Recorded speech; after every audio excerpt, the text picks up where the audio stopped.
Crossing her legs, Charisse let out a faint sigh, one hand flitting to push up her glasses. The current ruling house is Iskari, which you and I both belong to. We have governed Los Angeles for a number of years, but recently the other houses have gotten a little, how shall I put it, rowdy. We need to negotiate some sort of three-way peace to restore order, but that's easier said than done. There are simply too many secret deals, betrayals, and assassinations going on behind the scenes. However, you are new enough to be politically naive and unbiased. She paused, that critical light glinting in her eyes again. Unlike most of the other vampires in LA, you have neither an existing reputation nor any allegiances to speak of, and thus you may be the key to our reconciliation. So you want to use me as your political puppet? The novitiate whom I intended to be turned tonight was to become an agent. It is not political puppetry. It is diplomacy, and diplomacy comes in many forms. The first task I intend to give you is a simple one, but it will serve as an accurate measure of your potential. There's a meeting going on tomorrow night between Randall, the powerful leader of the Mavar rebels, and some Golgotha emissaries. I want you to sneak into that meeting and disrupt it. How can I disrupt it? That will be the least of your concerns. You should be more worried about getting past the guards. Whatever tools you have at your disposal, I suggest you use them. Quick thinking and improvisation are the keys to seeing another sunset. Tomorrow night, Marcus will call you an hour before the meeting. He should have all the details you'll need. Make sure that no treaty is made between the Mavar and Golgotha. It is an important step towards forcing Randall onto our side. He's too valuable as a potential ally. Randall, is that the blonde guy? The one that is far away from being my type of 2D boy? He looked like a bartender. I don't know. Consider this task your trial. It is an opportunity to transcend your circumstances, to prove that fate chose you for a reason. I make my own fate, lady. With an air of finality, Charisse rose and stepped briskly past me, striding over to the door. Marcus shuffled aside, eyeing her with an arched eyebrow. You'll be staying here at the Hollywood Heights Hotel, in the room intended for the candidate you replaced. The hotel is managed by some of our people, so you'll be perfectly safe. The next time we speak, I'll be looking forward to the tale of your success, Valkii. I'm not a vampire yet, though. No one's given me any blood that I'm aware of. The door slammed shut behind her, and the swift clacking of her high heels slowly faded into the distance. I turned to Marcus, unsure how exactly to process everything Charisse had just told me. Well, it seems the stars smile on you, sister. He let out a delighted chuckle, winking at me behind those dark lenses. Charisse doesn't like to make mistakes. You must have caught her in a good mood tonight. Tell me, what do you think of her, the Red Queen? Honestly, I'm not too sure yet. It's too early to tell. Someone who reserves judgment? My god, you're a mythical beast twice over. Ha ha ha. Marcus paused, glancing down to an old-fashioned pocket watch in his palm. The fact that he owned one didn't surprise me in the least, somehow, because he's a vampire. Vampires like old things and books. I'll be calling your room around midnight tomorrow. It would be wise to prepare yourself in every sense of the word. I get the feeling that this guy's voice is like Bill's from True Blood. And I hate it. Even though isn't the guy who played Bill... What's his name, right? Yeah. Even though the guy who played him is British, I think. It'd be wise to praise of no sense of the word. Now, it's about time for me to head out, but before I go, I have one last thing to say to you, and I don't intend to say it twice. His impression suddenly grew dark. He stared at me intently, as if to confirm I was listening. Do not trust anyone. Every soul you meet in Hollywood is full of lies, some unintentional, others deliberate. Very rarely does anyone do what they say or say what they truly mean. Only a fool believes everything they're told. Do you understand me, sister? You mean I can't trust you either? And why would I be any different? Well, I meant there was no real option for me to say, okay, I don't trust anyone. I wasn't going to be like, oh, thanks, I'll be careful. I just implicitly trust you, dude. My words are perhaps the least trustworthy of all. You should never simply take what I give you. Oh dear, I do believe we've fallen into a paradox. It's rather dark down here, isn't it? Snickering softly, he shoved a hand into his pocket, rummaging around for something. Where is the damn... Ah, here. If you ever want to finger paint together, or whatever it is you Iskari folk do for pleasure, this is where you'll find me. He reached for my hand, pressing a small object into my palm. My eyes flicked down to see what he'd given me. A small business card coloured bright red and emblazoned with bold black letters. Blood and Roses. A dark paradise for all your erotic fantasies, adult movies, magazines, and more. Wow, dude, so you're a perv. Cool. Was I misinterpreting this card, or did Marcus work at a sex shop? But by the time I glanced up again, he was already gone. I hadn't even heard the door open or shut. How had he left the room so suddenly? Maybe it was for the best if I didn't know. I would check all around that room if you didn't hear a door close. Leaving the empty room behind, I found my way back to the front desk, asking about Charisse's reservation. A slightly awkward, pale-faced clerk handed me a key without question. Room 915. Numbly, I made my way into the elevator and up to my floor, where a posh corridor opened up to greet me. The room numbers felt like they passed by in a blurry marquee. 909, 911, 913, 915. My new home. Cool, let's see our room. Oh, cool, it's a hotel room. What was I expecting? Nice big bed, though. Sparkling clean, warmly lit, beautifully decorated, and almost too glamorous to be real. The kind of room where you'd see stars partying, orgying, and overdosing, ringing up their agents, shutting the curtains to hide from camera flashes, straight out of a magazine. Up close, though, I realized the room was just as dead as me. The cameras were the only thing that had made it seem so alive. But part of me had guessed that already. As I stared at one of the stock paintings on the wall, trying to figure out what emotions I was feeling, something stirred in my gut. A dull, aching hunger. It didn't feel like the hunger pangs I'd felt before. It was in my mind as much as my body, like an addict who needed their fix. Was it a hunger for that? As much as I didn't even want to think of it as a possibility, the idea uncomfortably wormed into my head. Go look to the fridge. Just see it. Let's see if they've left me some blood. Why not? Maybe regular food. Okay, they haven't. That's fine. Maybe regular food would tide me over, or just some water. I knew that was bullshit, of course, but I pretended not to. I slunk over to the mini fridge, unsure of what I hoped to find. Pulling the tiny door open, I bent down to peer inside. But instead of discovering any water or food, or even ice, I saw something completely different. There we go! I knew it! That's why I said. Because for some reason I figured this is a vampire room, so they wouldn't put like human food in there. They would put blood in there. 3 packs of blood, neatly sealed in translucent bags like morbid juice boxes. I snatched one up without thinking. At that moment, the sketchy bag looked better than a meal from a 5-star restaurant. Oh, moving on impulse, I sank my fangs into the plastic, downing the cold liquid in giant gulps. The second it slid down my throat, a rush of energy flowed through me. The pain vanished and my body hummed with, well, not life, but something close to it. Drinking it came so naturally, and each sip tasted better than the last. But in the back of my mind, I knew that I'd lost some part of myself at that moment, something that might never come back. So I drank until the bag was empty and it was over.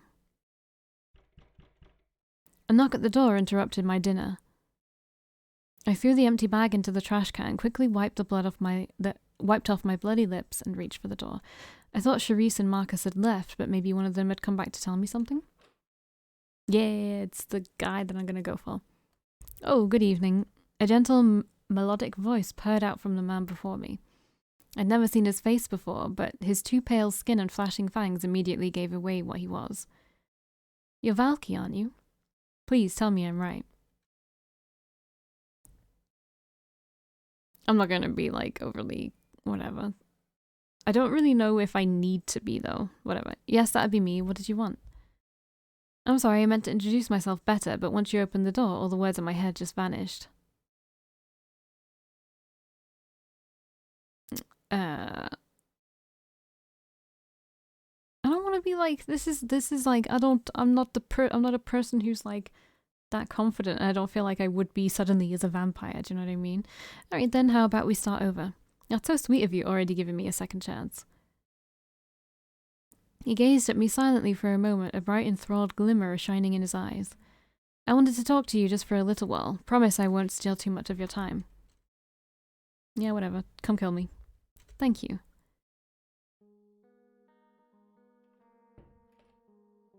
He slipped inside the room, glancing around curiously for a few moments. A faint floral scent drifted around him, just barely strong enough to be noticed.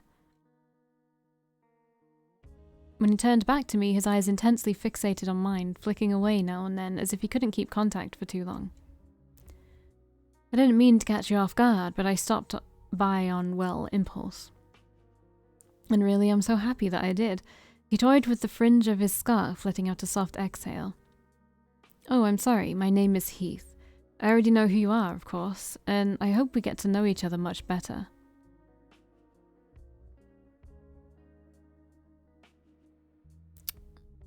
I don't like any of these options. I don't want to be a dick, and I don't want to be forward.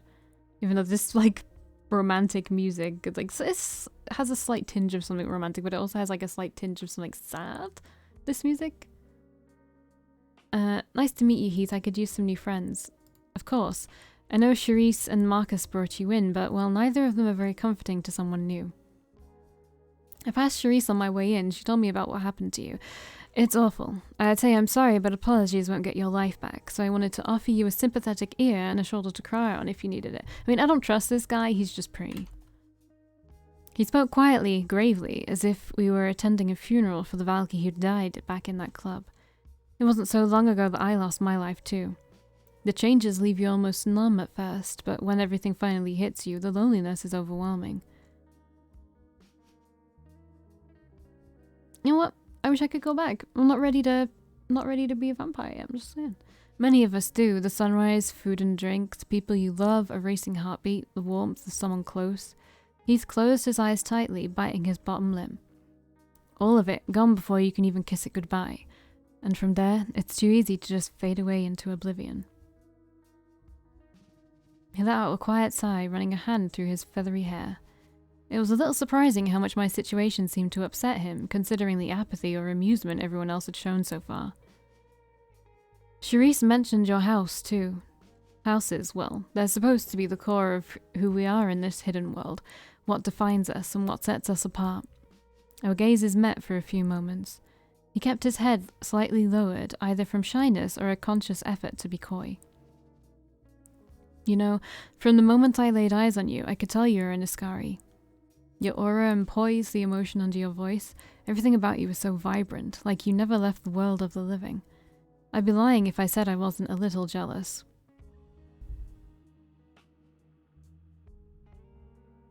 Why be jealous? You've got plenty of charm yourself. I was an actor. It isn't really the same thing, but thank you.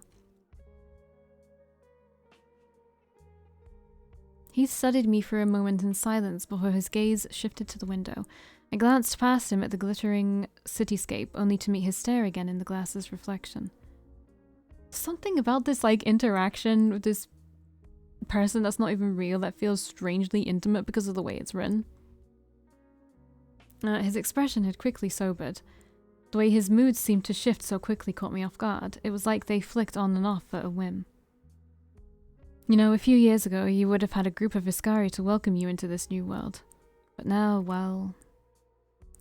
With the war going on, everyone seems more interested in protecting themselves and helping each other, even their own house members. I can't stand it. Seems like a justified war, if it means getting rid of Charisse. Alright, that's a bit rude. Isn't there any way to make peace? You're very empathetic for a vampire. Isn't there any way to make peace? He shook his head, tracing his thumb along the cross at his neck. No, not while the Mavara and Golgotha refused to enter a treaty with us, the Iskari, that is. Until then, we're trapped in this endless cycle of bloodshed. I don't know who's more of a danger to us, the hunters or ourselves. Hunters? You mean vampire hunters? Yes, there aren't many of them, but they're always lurking. They're always a lurking threat. Heath bit his bottom lip, a troubled frown flitting across his face for a few moments. Oh, a troubled actor. You're just giving me such Zen from Mystic Messenger vibes. Not really, because this guy doesn't seem very narcissistic, and you know, little Zenny's a bit narcissistic, but we love him anyway. It's part of his charm, but, and I mean, Zen's not this depressed, but he does get depressed at some point. Yeah, I'm just getting kind of vibes like that from him. Okay, let's go, go, go. But listen to me, Valkii, please. I mean, we were just told not to trust anybody, which should also mean we shouldn't trust Marcus, but... I mean, I'm gonna be careful with this guy because I don't know what his true intentions are, but... And he's an actor as well, so he could be acting right now. But we're just gonna play it by ear. More than anything else, I hope you'll remember, if you don't want to be alone, you don't have to be. I run a bar downtown, nothing much, just a little nook for stars and a sanctuary for people like us. It's called Saturnalia. Won't you come by sometime? I don't mean to sound pushy, but... The warm lamplight reflected in his eyes as they flicked up towards mine. Sorry, I just tried to imagine a CG between my character and him, and I realized they might look like siblings. Oh well. His gaze was so longing, so hopeful, that I had to wonder what I'd done to warrant it. There's something different about you, something that I've never seen before. I'd really like to talk to you more if you'd let me. Let's just say we'd love to come by. Because I feel like I do need to be a bit more proactive to get onto a route if there's no like outright choice to go onto someone's route. If it's from these choices, then I need to be a little bit more proactive. I know I was a dick to the other guy, but still, I want to be careful. I'd love to come by, Heath. I might even make a surprise visit. He immediately lit up at that, like I just offered him his favourite thing in the world. Then I hope you won't make me wait too long. I don't know if I could bear it. Oh, so dramatic. I should leave. The sun's coming up soon, but I'll remember to say a prayer for your success tomorrow. Until then, if you ever need me, you know where I am. With a gentle bow of his head, he gave me one last long look. Good night, Valkii. If this is like his theme, then I love his theme as well. This music is so nice. It's like so sad, but like, I don't know, like it honestly, I know I said like there's like a tinge of romance rather, and there's a tinge of romance to this song, but I do feel like there's like, the more I listen to this song, the more like hollow my chest feels. I don't know if that makes sense, if anybody else feels that way, or if you can even hear the music because it's so low. Good night, Heath. Sleep well. With that, Heath quietly made his way to the exit, slipping outside. Once the door clicked shut behind him, let me just... Stats.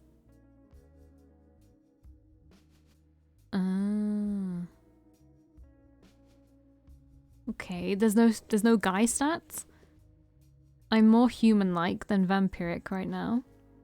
I'm more reserved than determined. I feel like I want to be more determined than reserved. And I'm diplomatic rather than outspoken. You can be diplomatic and outspoken, right? I don't know. And of course I don't have anything with these guys because I've never met them. Okay, that was interesting. I was alone again, in golden, solitary confinement. Like Heath said, the sun would rise soon, meaning I'd need to tightly shut the curtains and curl up until tomorrow night. Not the blackout curtains. In a way, I didn't want to. Shutting the curtains would mean surrendering to the reality that this wasn't all some insane dream. I think that went out the window when you drank blood earlier. But I wasn't sure how much longer I could deny that reality. With the coming sunrise safely hidden away, I turned off the bedroom lights. As I stared at the LED glow of the alarm clock, letting my transformed body sink towards something resembling sleep, one last thought drifted into my head. What I felt incredibly lonely. The sense of isolation that Heath mentioned was creeping up on me. Was I really cut off from the waking world forever? I could only cling to the hope that, just maybe, I'd wake up tomorrow in my own bed and warm sunlight would be streaming through my window. It won't, but that's okay. With that feeling still settled in my chest, I closed my eyes. Finally, a comforting nothingness pulled me down into the dark and away from the coming day. You know, guys, this is what you get for going to seedy places, seedy clubs. Don't do it. Ring ring, 12:01. I'd been waiting 3 hours for this call, anxiously pacing in my room. I picked up the phone before the third ring, readying myself for Marcus's poetic drawl. Hello to our valued Hollywood Heights customer. But instead, a boisterous, theatrical voice boomed at me through the receiver. Are you paying too much for your car insurance? We're offering a very special deal just for Hollywood Heights Platinum Rewards members. Nope. I slammed the phone back down on its base, unamused. But a few seconds later... Ring, ring. I see my efforts to put your nerves at ease are unappreciated, sister, and I'm mighty disappointed. I don't care. That's a stupid way to put someone's nerves at ease. Give them, like, an annoying call that nobody wants to ever receive. Okay. Down to business for tonight, however. The place you're to go is July Company Parking, an abandoned garage downtown. That is where the parties of our doomed rendezvous are meeting. You'll need to find Randall and get him to call off negotiations. Do you follow me thus far, sister? Yeah, continue. Now, listen carefully, because here comes the best part. There's a knife that Randall loves very, very much. Why, he loves that blade as much as Lot's daughters love their daddy. Okay. If he thinks someone stole it, it'll drive him completely wild and put him in a very unprofessional mood. I heard Marcus inhaling sharply on the other end of the line, like someone preparing to gleefully deliver news. And that knife just so happens to be waiting for you at the hotel's front desk. You take that knife, show it to Randall, and pretend you took it off a Golgotha who wanted to drive a hard bargain with it. That's sure to ruin negotiations. I rather doubt Randall would mistake you for one of his unwashed lackeys, but Cherie says he'll be seeing too much red to care. This sounds sketchier than gas station sushi, but okay. If you want to get by in this existence, you'll have to get used to unsavory plays. Now, once you've finished up, return to the hotel bearing all your good tidings. I have faith in you, Valkii. Well, you shouldn't, because I don't know how this is going to go. Then again, I also had faith in Jack Kennedy, so maybe don't call yourself the Messiah just yet. I didn't. It was sink or swim then. I didn't have the first idea of what to expect, and that terrified me, but if I'd survived so far in Hollywood among the living, then I'd find a way to do it among the dead. Yeah. After picking up the knife from the front desk, I left the hotel and skulked out onto the street. July Company Parking. Actually, you know what? I think that Marcus gave me a card for his sex shop. He's told me about his bar. Randall will probably tell me about something else. Even though Randall's the one who looks like a barkeeper. But okay. I vaguely remembered seeing that sign before, at least, so I had some idea of where to go. Stealing my nerves, I set out in the garage's direction, trying to avoid eye contact with any late-night passers-by. But as I walked, I started to feel the same aching hunger I'd felt last night. It was just a dull pain at first, but it quickly grew stronger, gnawing at me from the inside. Who doesn't eat before they go out? You had our fridge full of blood. I couldn't focus on anything else. Before I entered the parking garage, I'd have to find blood to sate myself, or else the pressure would snap me. Damn it, that was probably why the fridge had 3 blood packs, not just 1. Just then, my heightened senses picked up on a scent. Down the alley. The scent of a mortal. Alone. There was no one else nearby, which meant I could feed on them if I wanted to. The pain was getting worse. My body ached, my head spun, and the whole world pulsed in front of me. Can I try to resist? I couldn't. I couldn't give in. I was a human, not an animal. How could I just sink my fangs into someone, a living being like prey? Or so I tried to tell myself. The hunger kept growing and growing and growing. If I drank just a little bit, they wouldn't be hurt, right? They wouldn't be doing anything cruel. Just one small taste. I slipped into the alley, pulled like a magnet towards that wonderful scent. It didn't take long before I caught sight of the source. Who? Oh, a random dude. The young man let out a gasp when I stalked up to him. You'd been taking a piss. Oh, this is just a lovely person to feast on. Can I say no? Can I say no? I feel like the blood would just taste of piss now. That I know he was pissing, I'll just be able to taste piss. He'd been taking a piss behind the dumpster, but quickly zipped himself up and cleared his throat. Hello. Can I help you with something? I'm just on my way home from work, just taking a piss on the building, you know, it's not illegal. It's fine. His voice trembled. This was the first time someone had ever really been afraid of me. But the only thing I could concentrate on was the smell of his blood. Suddenly, the most delicious scent in the world. You can't make him be taking a piss and then talk about me wanting to eat him. It just doesn't work like that. Don't worry, I'm not going to mug you. Oh, that's a relief, haha. His nervous laughter echoed in the alleyway. I sincerely don't believe that a dude would be scared of me, a lady. Or maybe he should be scared of a lady that would willingly walk down an alleyway by herself. I took a step towards him slowly. He stayed in place, but I could see his whole body tensing up, getting ready to turn and bolt. Another step, and another, until he was only a foot or two away.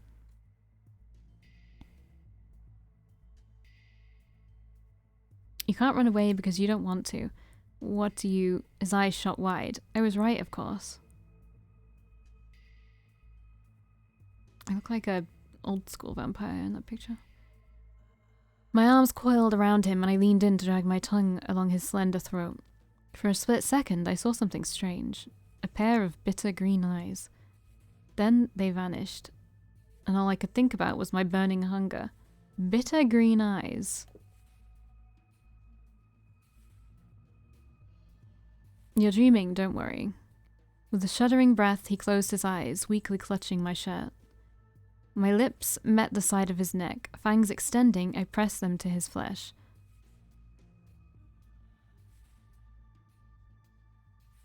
Nyeh, and sunk them in. I'll try not to kill you, I promise. I'll stop very quickly, don't worry. Ha ha. Hot blood flooded onto my tongue down my throat, sending sparks of life into my dead body. It was pure bliss.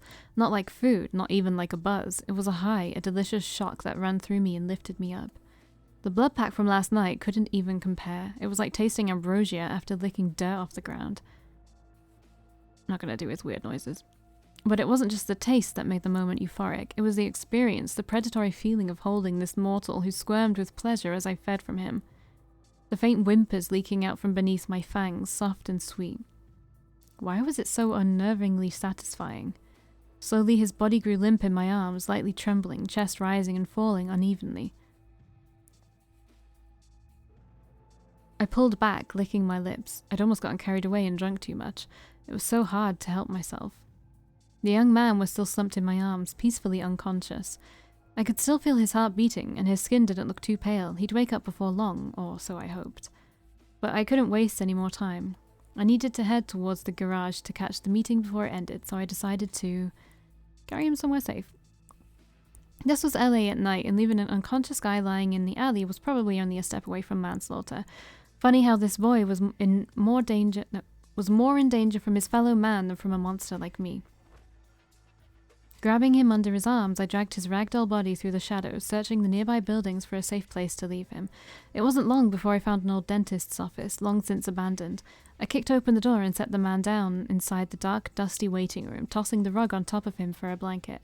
Better than nothing, probably. At last, with a somewhat lightened conscience, I hurried back to the street.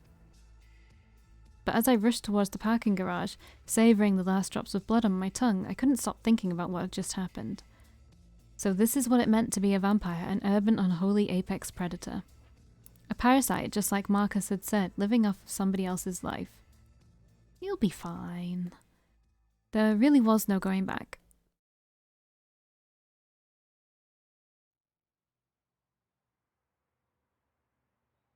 July company parking garage closing October 8th. How many Octobers ago, I wondered. Judging from the litter and grime all around the sign, probably quite a few had passed. Well, it didn't matter. This was the place. A bored-looking thug stood by the entrance, obviously stationed as a guard. My first trial by the looks of it.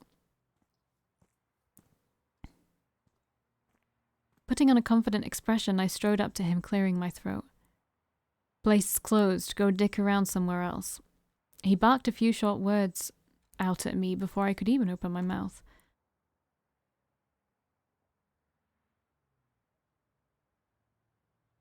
I'm one of the Golgotha meeting here tonight. Please let me in. Oh yeah, you don't really look like one of them. Hard to tell sometimes, though. He peered into my face suspiciously, letting out a grunt. But Randall told me not to let anyone else inside. Too much shit at stake. What a shame. I figured you were the type of guy who liked cash. Cash? He paused, a greedy light flickering in his eyes. Alright, how much cash we talking about here? Fork it over and I'll say, you got passed when I wasn't looking. Can I do this? Should I save? I feel like I should do my first save. Motion him closer, then punch his lights out. Huh? What, how many Benjamins you got in that wallet? Why do I gotta... Nyeh. My fist slammed into his cheek, catching him off guard. He staggered back a few steps before falling to the ground in a heap, groaning weakly. It was a much heavier punch than I could normally throw. My new condition must have given me a strength boost. Is he unconscious? I hurried into the garage, feeling only vaguely sorry for the guard.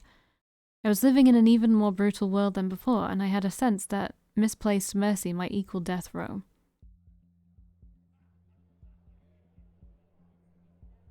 Alright, I will see you in the next one.